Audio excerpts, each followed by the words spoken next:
Bismillahirrahmanirrahim. Assalamualaikum warahmatullahi wabarakatuh. Mari kita bahas tentang persamaan termokimia yang merupakan salah satu topik dasar yang harus kalian ketahui ketika nanti akan melakukan perhitungan-perhitungan dalam reaksi-reaksi termokimia. Persamaan termokimia itu kalian harus tahu dulu apa sih persamaan termokimia ya. Jadi agak sedikit berbeda dengan persamaan reaksi biasa ya, di mana persamaan termokimia ini ya ciri-cirinya itu adalah persamaan reaksi yang menyertakan nilai perubahan entalpi. Jadi ciri-ciri suatu persamaan reaksi itu disebut sebagai persamaan termokimia kalau dalam reaksinya itu disertakan nilai perubahan entalpinya atau delta H. Nah, perlu kalian ketahui bahwa nilai delta H ini tergantung pada koefisien reaksinya. Ya.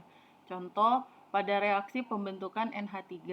Di sini di reaksi yang pertama nilai delta H-nya itu adalah min 46,19 kJ. Sedangkan pada reaksi yang kedua, nilai delta H-nya itu atau perubahan entalpinya itu 2 kali lipat dari nilai delta H yang pertama. Kenapa bisa 2 kali lipat? Lihat koefisien reaksinya. Ya. Pada reaksi yang pertama, ya, N2 koefisiennya setengah, H2 1,5, dan NH3 itu 1. Ya, kenapa 1? Karena nggak ada yang nggak ditulis koefisiennya. Kalau nggak ditulis, berarti koefisiennya itu 1. Nah, bandingkan dengan reaksi yang kedua, yang ini. Ya. Apa bedanya? Kita perhatikan aja salah satu zat pada reaksi ini, ya, reaksi yang pertama dengan kedua. Kita lihat aja NH3-nya. NH3 pada reaksi yang pertama koefisiennya itu 1.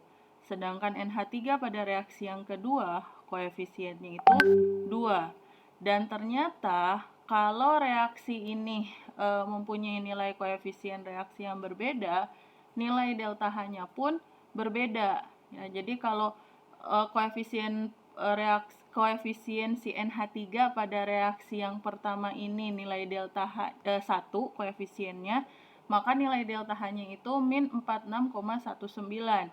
Nah, ketika NH3 koefisiennya 2, ya, berarti kan dari reaksi yang pertama semua koefisiennya dikali 2. N2 yang tadinya setengah jadi 1. H2 yang tadinya 1,5 menjadi 3. NH3 yang tadinya 1 koefisiennya menjadi 2. Ya, berarti ini semua koefisiennya dikali 2. Nilai delta H-nya pun 2 kali lipat dari nilai delta H yang pertama.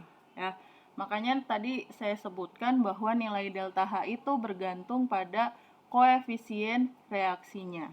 Ya. Kemudian nilai delta H-nya ini angkanya dari mana sih? Ya, kalian nggak usah pusing. Kita akan tahu nilai delta H-nya dari mana. Kalau nilai delta H itu biasanya nanti datanya sudah disediakan, ya udah ada data-datanya. Terutama kalau nanti nilai delta H untuk perubahan entalpi standar, ya datanya udah ada, jadi nggak usah pusing, nggak usah nyari-nyari. Ya, yang pasti kalau di soal-soal ada pertanyaan tentang persamaan termokimia, nilai delta H-nya pasti ada. Ya, kalau nggak ada berarti dia yang ditanya. Ya, tapi kalau dia nggak ditanya dan nggak ada, boleh ditanyain ke si pembuat soal nilai delta H-nya berapa. Ya. Kemudian, selain bergantung pada koefisien reaksi, nilai delta H atau perubahan entalpi ini juga bergantung pada wujud zat. Nah, wujud zat ini mempengaruhi nilai delta H suatu reaksi. Ya, sehingga persamaan termokimia itu dalam penulisan reaksinya harus menyertakan wujud dari zat-zat dalam reaksi. Jadi kalau nulis persamaan termokimia, wujud zatnya pun harus dituliskan. Kenapa? Nah, ini contohnya ada 2 jenis reaksi. Ya. Reaksi yang pertama ini adalah reaksi pembakaran CH4 menghasilkan karbon dioksida dan air dalam fase cair. Jadi air yang dihasilkannya itu dalam fase cair. Nilai delta H-nya adalah min 890,5. Tetapi pada reaksi yang kedua, ya, sama-sama reaksi pembakaran CH4 atau reaksi CH4 dengan O2 menghasilkan CO2 sama-sama gas, tetapi H2O yang dihasilkannya itu wujudnya berbeda dengan reaksi yang pertama. Wujudnya itu di sini dia gas. Dan lihat nilai delta H-nya atau nilai perubahan entalpinya berbeda. Kenapa bisa berbeda padahal sekilas reaksinya sama? Ya, karena pada reaksi ini ternyata dia si H2O-nya itu wujudnya beda. Di reaksi yang pertama wujudnya liquid atau cairan, kemudian di reaksi yang kedua H2O-nya itu berwujud gas. Maka nilai entalpinya juga berbeda ya. Jadi yang pertama ingat nilai delta H itu bergantung dengan koefisien, berarti kalau reaksinya berbeda, maka nilai delta H-nya juga berbeda ya kalau koefisien reaksinya beda-beda ya antara satu reaksi dengan reaksi yang lain. Kemudian yang kedua, nilai perubahan entalpi juga bergantung pada wujud zat. Sehingga kalau menuliskan persamaan reaksinya harus menyertakan wujud zatnya ya. Oke, baik, di sini saya akan membahas contoh soal ya. Di sini ada soal diminta untuk menuliskan persamaan termokimia pada reaksi pembentukan 1 mol H2O jika diketahui ada reaksi ini ya, diketahui ada reaksi yang ini. Jadi ini datanya, kita punya data reaksi pembentukan H2O ya, dari reaksinya seperti ini, 2H2 tambah O2 menjadi 2H2O ya. Nilai delta H-nya sama dengan min 518 kilojoule ya. Yang diminta pada soal ini adalah persamaan termokimia untuk reaksi pembentukan 1 mol H2O ya. Tadi ada sedikit yang kelewat ya. Nilai delta H pada reaksi termokimia itu bergantung pada koefisien reaksinya. Nah, dan seringkali disimpulkan ya, koefisien pada persamaan termokimia pada reaksi termokimia itu dinyatakan juga sebagai molnya. Jadi kalau misalnya ada reaksi yang ini, nih yang pertama ada reaksi seperti ini, nilai delta H-nya itu min 46,19 kJ. Si NH3-nya koefisiennya 1, berarti ini adalah delta H pembentukan pembentukan 1 mol NH3. Kalau di reaksi yang kedua, min 92,38 kJ adalah delta H untuk 2 mol NH3. Ya, jadi koefisiennya itu menunjukkan nilai molnya. Ya. Sehingga pada contoh soal ini, di sini ada reaksi 2H2 tambah O2 menjadi 2H2O, nilai delta H-nya min 518 kJ. Artinya nilai delta H ini adalah untuk pembentukan 2 mol H2O. Jadi reaksi untuk delta H untuk pembentukan 2 mol H2O adalah sebesar min 518 kJ.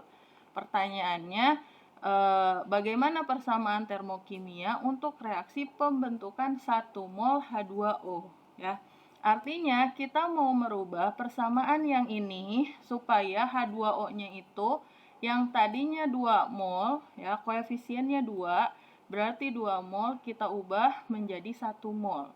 Ya, caranya karena si H2O-nya itu yang tadinya 2 mol mau kita tulis jadi 1 mol ya, dari tadinya koefisiennya 2 mau kita ubah menjadi 1, berarti semua koefisien pada reaksi yang di atas ini ya kita bagi dengan 2. Kenapa dibagi 2? Supaya koefisien H2O-nya itu 1. Maka bisa kita tulis ulang persamaan reaksinya, 2H2 menjadi H2 gas ya, ditambah O2 yang koefisiennya 1, berarti menjadi setengah O2 menjadi ya menghasilkan 2H2O ya, kalau di atas koefisiennya 2 menjadi 1H2O. Nah, nilai delta H-nya berapa? Apakah sama-sama min 518? Tentunya tidak, ya, karena molnya untuk 2 mol itu delta H-nya min 518, berarti kalau untuk 1 mol, ya, tinggal kita bagi 2. Min 518 dibagi 2 menjadi min 259 kilojoule. Atau kalau misalnya kalian pusing, pakai perbandingan aja, ya, perbandingan mol itu berbanding lurus dengan delta H, ya. Jadi kalau misalnya mol kita mau mencari mol A per mol B akan sama dengan delta HA dibagi delta H yang B. Sehingga kalau misalnya kita mau nyari delta H yang reaksi kedua, ya, kita mau nyari delta H reaksi kedua, berarti delta H2 dibagi delta H 1 akan sama dengan mol yang kedua dibagi mol 1, ya. Kita tulis ulang, berarti kita masukin angka-angkanya. Delta H2-nya kan yang mau dicari nih, ya, biar gampang yang mau dicari tulisnya di atas. Dibagi min 518 nilai delta H1 sama dengan mol yang keduanya itu berapa? Ini molnya berapa nih? Molnya itu ini, ya, dilihat dari koefisiennya. 1 mol dibagi mol yang pertamanya itu berapa? Mol reaksi pertamanya kita lihat nih di koefisiennya, dibagi 2 mol. Maka, ya, nilai delta H2-nya sama dengan 1/2 dikali min 518. Hasilnya adalah min 259, ya, kilojoule. Ya, jadi biar kalian nanti nggak bingung gimana sih cara menentukan nilai delta H yang baru kalau misalnya molnya itu berbeda, silahkan kalian hitung dengan menggunakan perbandingan mol sama dengan perbandingan entalpi atau delta H, ya. Mirip-mirip ini pengerjaannya seperti dalam mengerjakan soal-soal hukum Gay-Lussac atau Avogadro, ya. Oke, baik. Demikian penjelasan tentang persamaan termokimia. Mudah-mudahan bisa difahami. Assalamualaikum warahmatullahi wabarakatuh.